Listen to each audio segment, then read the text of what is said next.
मैं अमीश विशाल। आज हम लोग देवराली विलेज, डिस्ट्रिक्ट अहमदनगर, महाराष्ट्र में आए हुए हैं।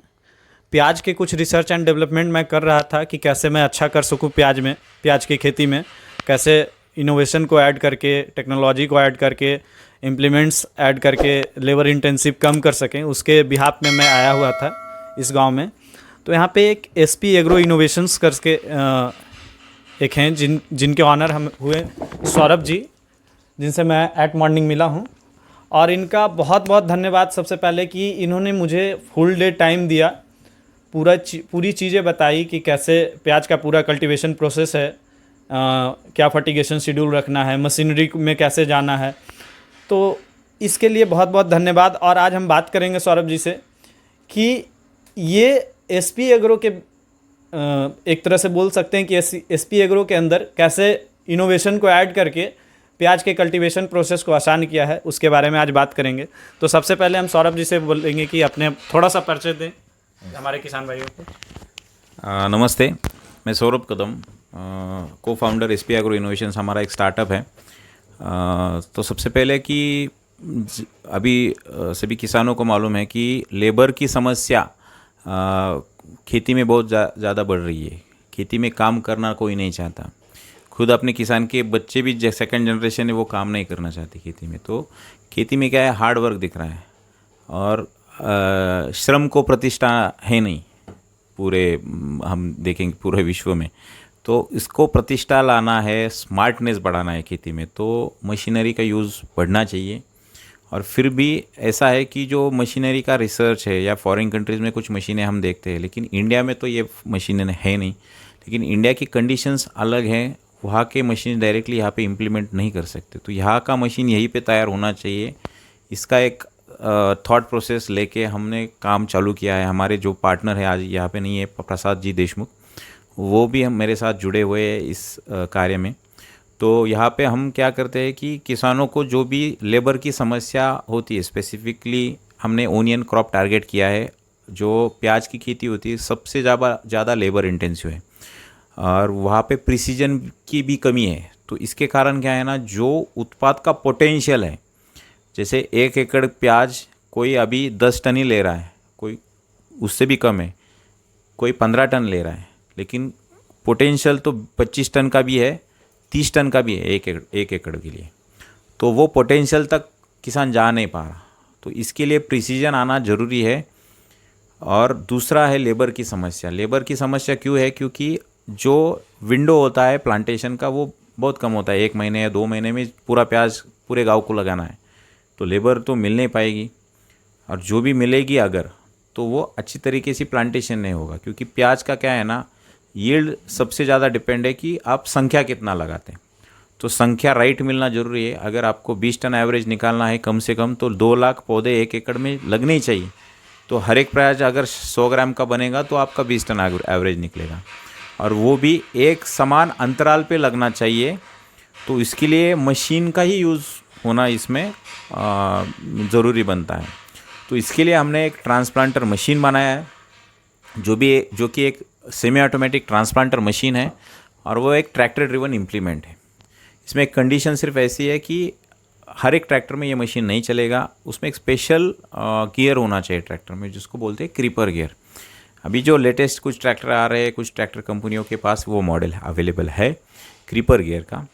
क्रीपर गियर यानी कि बहुत ही धीमी गति से यह ट्रैक्टर चलता है। जैसे 1 मिनट में कम से कम 10 फीट या ज़्यादा से ज़्यादा 15 फीट ऐसा वो ट्रैक्टर चलना चाहिए खेत में, तभी ये मशीन अपना कार्य करेगा।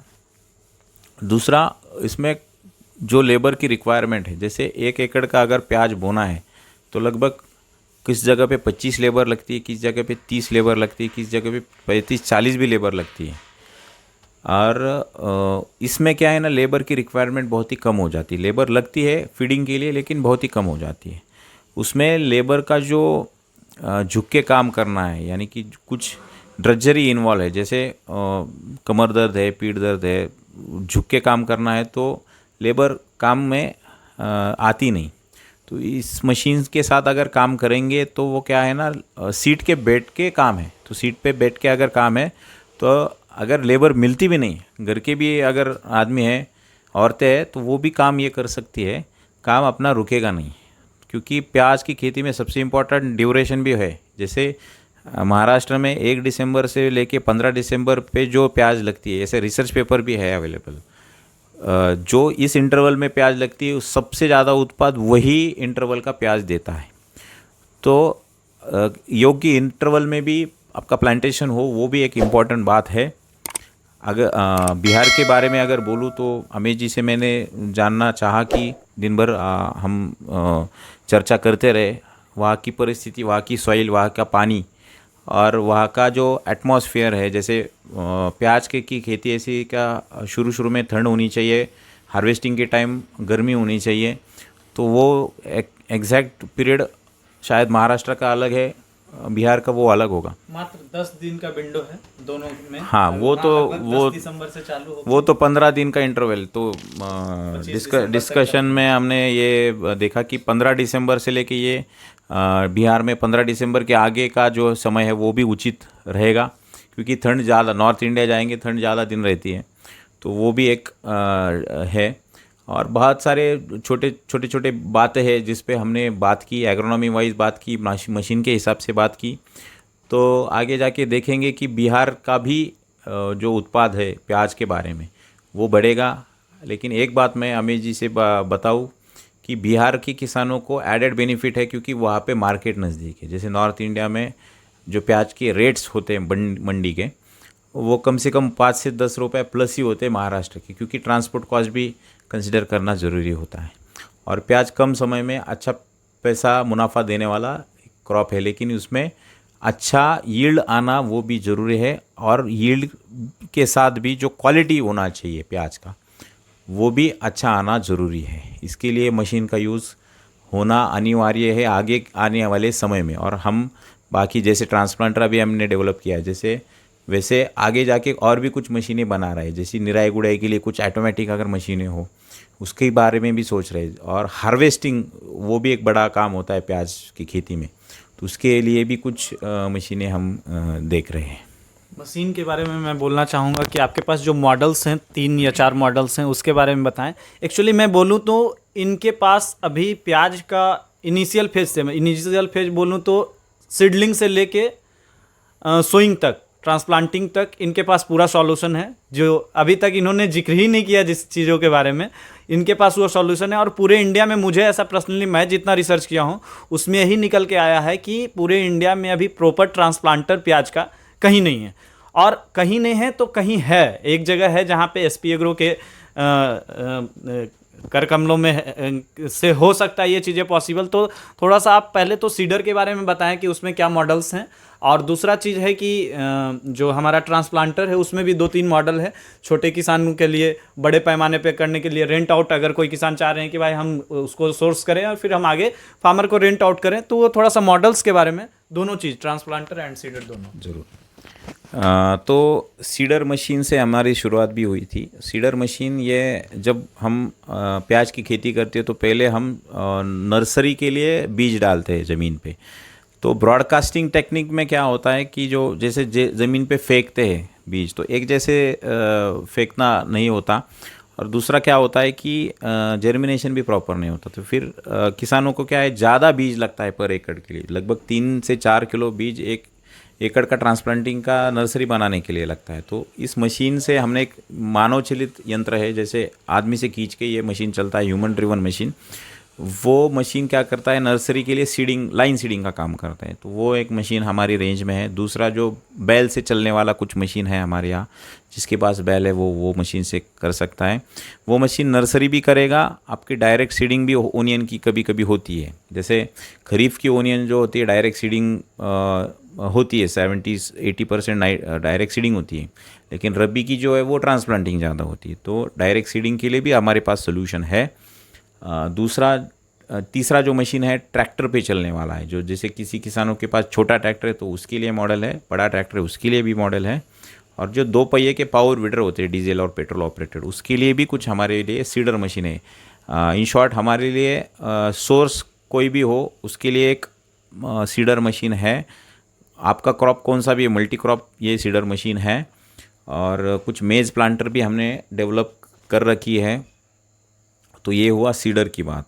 जो ट्रांसप्लांटर मशीन है स्पेसिफिकली, अभी तो ये ओनियन स्पेशल ट्रांसप्लांटर्स है हमारे लिए। हमारे पास कस्टमाइज्ड कुछ वेजिटेबल ट्रांसप्लांटर भी है। जैसे कि कोई किसानों को अगर कोई अलग सब्जी का ट्रांसप्लांटेशन बड़े पैमाने पे करना है तो उसके लिए भी ट्रांसप्लांटर है।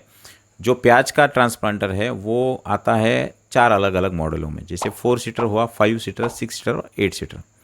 सभी मॉडलों में क्रीपर गियर अनिवार्य है ट्रैक्टर में। जो 4 सीटर है वो छोटा ट्रैक्टर, अभी रिसेंटली महिंद्रा ने एक ओजा नाम का एक सीरीज़ लॉन्च किया है जो छोटा ट्रैक्टर है, उसमें भी क्रीपर गियर दे रखा है कंपनी ने। तो वो ट्रैक्टर के लिए एक ट्रांसप्लांटर हमारे पास है जो 4.5 फीट का बेड बनाता है, 8 लाइनें लगाता है। दूसरा जो मॉडल है 5 सीटर है वो 10 लाइनें 10 क्यारियाँ लगाता है, 6 फीट का बेड बनाता है। वो 50 HP ट्रैक्टर क्रीपर गियर वाला होना चाहिए। 6 सीटर मॉडल है उसमें 7 फीट का बेड बनता है, 12 चास चलते हैं और उसमें भी 50 HP प्लस क्रीपर गियर का ट्रैक्टर अनिवार्य है। और जो बड़ा मशीन है सबसे बड़ा वो है 8 सीट वाला मशीन। उसमें 4.5 फीट के 2 बेड बनते हैं, उसमें हर एक बेड पे 8 चास चलते हैं और उसमें क्रीपर गियर 50 HP प्लस और 4 व्हील ड्राइव वाला ट्रैक्टर अनिवार्य है। ऐसे ये सभी मॉडल है। जो सभी ट्रांसप्लांटर मशीनें हैं ये इमीडिएटली अवेलेबल नहीं रहते, किसानों को बुकिंग करना पड़ता है। बुकिंग के ऊपर ही मशीनें हम किसानों को देते हैं। यस, अगर आप कंफर्टेबल हो तो प्राइस रेंजेज एक मोटा मोटी दे दें किसान के लिए। तो उसमें जो 4 सीटर मॉडल है वो 2,95,000 में जाएगा, GST वगैरह पकड़ के। जगह की एक्स फैक्ट्री प्राइस है, ट्रांसपोर्ट अलग से। जो 5 सीट वाला मशीन है वो 3,80,000 में जाएगा। 6 सीट वाला मशीन है वो 4,40,000 में जाएगा।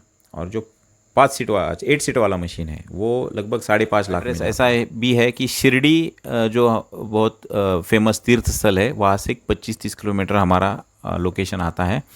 और किसी किसानों को अगर परचेस करना है या कुछ इन्फॉर्मेशन चाहिए तो हमारा वेबसाइट भी है spagro.co, वहाँ पे आप वेबसाइट पे चेक कर सकते हैं। दूसरा, अगर कोई आपको कांटेक्ट करना है तो हमारा कांटेक्ट व्हाट्सअप नंबर है 9764414313। इस कांटेक्ट नंबर पे आप व्हाट्सअप करके कुछ इन्फॉर्मेशन अगर चाहिए आप ले सकते हैं। Thank you. आपका बहुत बहुत धन्यवाद जो आपने प्रॉपर इन्फॉर्मेशन दिए हैं मशीनरी के बारे में। मतलब मैं इंडिया में घूमा बहुत, मतलब मैं पिछले 2-3 साल से सोच रहा था कि भाई ट्रांसप्लांटर कहाँ से लूँ, क्या करूँ, तो उसके लिए मैं काफ़ी रिसर्च किया, बट अब जाके मुझे फाइनल मिला है कि यहाँ से सॉल्यूशन इसका हो सकता है। इसमें 2 चीज़ें और बात करूँगा कि आज जो भी ओनियन पे हमारी डिस्कशन हुई है उसको मैं नेक्स्ट वीडियो में लाऊंगा।